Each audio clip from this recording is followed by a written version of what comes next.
Bonjour à tous. Parashat Hashavua, Parashat Shemot. La nutrition dans la paracha.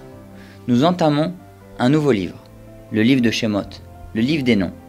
Dans la paracha de cette semaine, on découvre le personnage de Moshe Rabbeinu. Moshe Rabbeinu qui grandit dans le palais du pharaon et un jour tue un Égyptien. Vayach et Mitzri vaitmene au bachol. Il tape l'Égyptien et il ensevelit dans le sable. Plus loin, on voit que Paro essaye de le tuer. Vaivrach Moshe mipene Paro. Il s'enfuit d'Égypte et il arrive où? Il arrive à Midian. À Midian, il rencontre un groupe de bergers. Lui-même s'assoit sur le berre, sur le puits. Il rencontre un groupe de bergers. Le Midrash nous rappelle qu'à l'époque, il y avait un Kohen qui s'appelait Yitro. Ou le Kohen Midian Sheva Banot. Kohen Midian, Yitro, avait 7 filles. Ils allaient puiser de l'eau dans les puits. Les bergers n'acceptent pas que le fils d'Yitro puise de l'eau. Pourquoi? Rashi nous explique que Yitro a été mis en quarantaine. Pourquoi? Parce qu'il avait décidé que l'Avoda Zara de Midian ne lui convenait plus.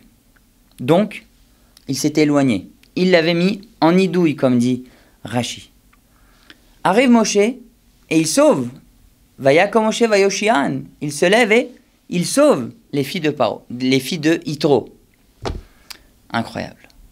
Plus tard, les filles d'Yitro rentrent un peu plus tôt à la maison et Yitro leur dit la chose suivante.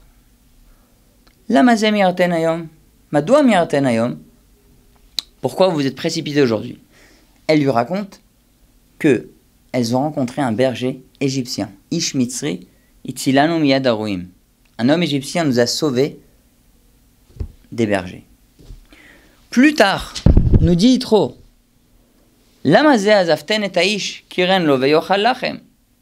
pourquoi avez-vous abandonné cet homme et ne pas l'avoir invité à manger avec nous du pain? Ce terme du pain est un terme très intéressant. Rashi nous donne une petite éhara. Il nous illumine sur un point. Veyochalachem, je vous le lis littéralement. Shema Issa achat mikem, kema deatamar kiim alechem asheru ochel.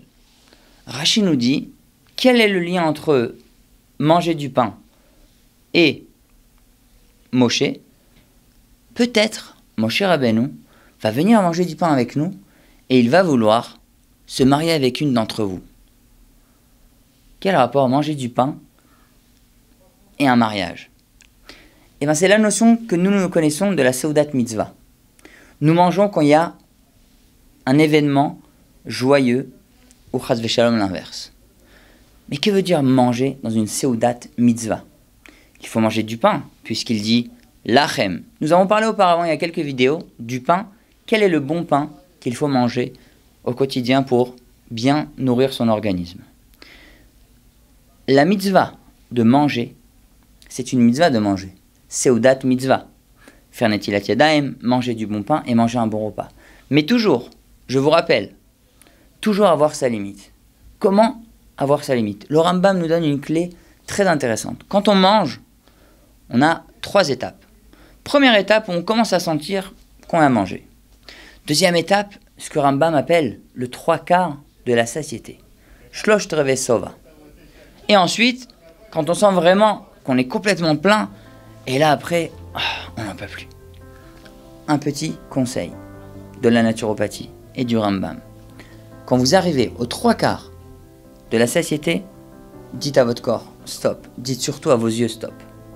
Donc Seudat Mitzvah pour cette semaine, Parashat Shemot, la nutrition dans la paracha. Mangez bien, mangez concentré, mais n'exagérez pas. Shabbat Shalom à tous.